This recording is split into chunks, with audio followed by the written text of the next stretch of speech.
BBS. BBS. Blackberg Sugar, Bachelor's in Boxing Studies. Television! Fred Sanford of the Fistic Arts. When all is said and done, there's nothing left to say or do. REED-BBS. BBS. The Tartan Tornado. Josh Taylor versus Catterall. Jack Catterall, too. April 27th in Leeds in the UK. Southpaw versus Southpaw. I believe it's on DAZN, being televised by DAZN. I'm not quite clear which network DAZN or ESPN Plus will broadcast, or if both will. I know Taylor is still promoted by Bob Arum at Top Rank. With Catterall obviously being promoted by DAZN and Eddie Hearn. This is arguably the second most talked about all-British fight currently, behind Tyson Fury versus Anthony Joshua. A rematch of a fight Taylor was fortunate to be the A-side of. He's still the A-side here, a little less so. He's diminished, so let's call it the A- side. Probably won't get the benefit of the doubt if things play out similar to the first fight. With that said, the punch stats, they don't always tell the truth or the story of a fight. And then there's times like this. Catterall threw 525 shots. Taylor threw 306 shots. Of those, Catterall landed 120 shots to 73 landed shots for Taylor. Yes, he outlanded Taylor by nearly 50 fucking shots. And Catterall dropped Taylor in the 8th round. Southpaw 1-2 clinic is basically what their fight was, with a side order of effective body shots and a biscuit from Catterall. Catterall, he did Nathan's special, but his rhythm was different, and he effectively used Taylor's aggression against him. You know, Taylor, especially at his weigh-ins, he's all aggressive, raw energy, in your face, brash. And he tried to exhibit that in their fight. And Catterall used it against him, like I stated. Jab, jab, left hand. Jab, jab. Wow, wow. Right jab, left hand. Jab, jab, jab, left hand. Southpaw 1-2s, rinse, repeat. Taylor was also penalized a point for hitting after the 11th round bell. So that's a knockdown, a couple of cuts, a 10-8 round, a point deduction, being severely outlanded, and yet Taylor still, quote-unquote, defended his title, per the judges. At the time, Taylor was undefeated. He had just become undisputed super lightweight champion.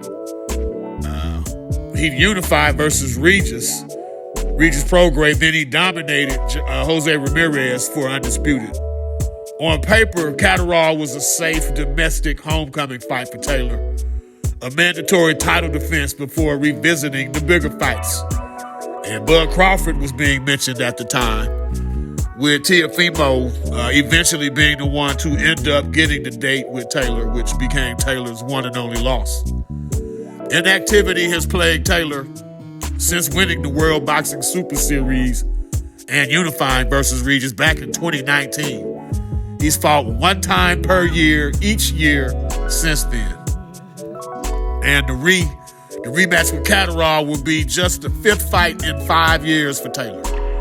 He's 33 now, 19-1, 13 KOs. That's a minimal amount of fights for a 33-year-old. So basically, Taylor's entire prime was spent wallowing in inactivity and a foot injury, which set him back a bit. When asked what he wanted next, Catterall succinctly said, "Taylor, where are you? Let's have at it, you shithouse." Shithouse. That's my new favorite word. Shithouse. They've also, Taylor and Catterall have also nearly come to blows in street clothes, sitting ringside at the same fights and shit. Pre-Taylor, Catterall's only win of note was over O'Hara Davies. Speaking of shithouses, shithouse. Ismael Abuelo Barroso KO Davies in the very first round on the Ride Guy Oscar Duarte undercard. And since the first Taylor fight, Catterall's only win of note was over Jorge Linares. It was a run-of-the-mill, completely forgettable performance by Catterall, who's now 28-1, 13 KOs. I really was, I left disappointed after the Linares fight. I watched it expecting Catterall to want to make a statement. You know, whether or not he was going to wind up with Josh Taylor, make a statement. Put yourself out there as viable for anybody in and around 140. But after that performance, it's quite clear all of Catterall's eggs are in one basket, the Josh Taylor basket.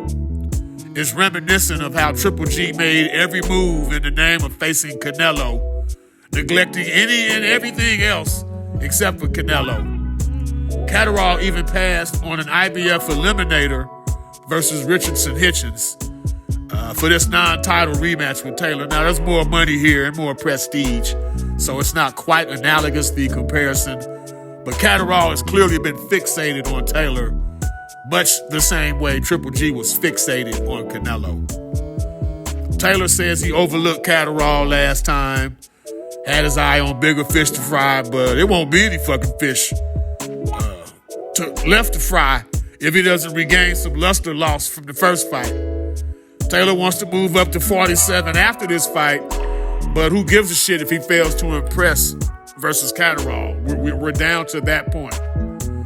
And with that, there was weight issues. I mean, there was talk of Taylor struggling to make 140 prior to becoming undisputed, which makes it strange he'll still be fighting there years later for this Catterall read. But he says he's got plenty left. We'll see you on April 27th. There's a Carl Froch versus George Groves level of grudge here. And I'm expecting a more spirited occasion than the first fight. But I also expect Josh Taylor to perform better, to turn back the hands of time just a bit, and outclassing a stubborn Catterall unanimously. It's going to be clear, but unanimous. REED-BBS, BBS. Blackbird Sugar, Bachelor's in Boxing Studies. Television! Fred Sanford of the Fistic Arts. When all is said and done, there's nothing left to say or do.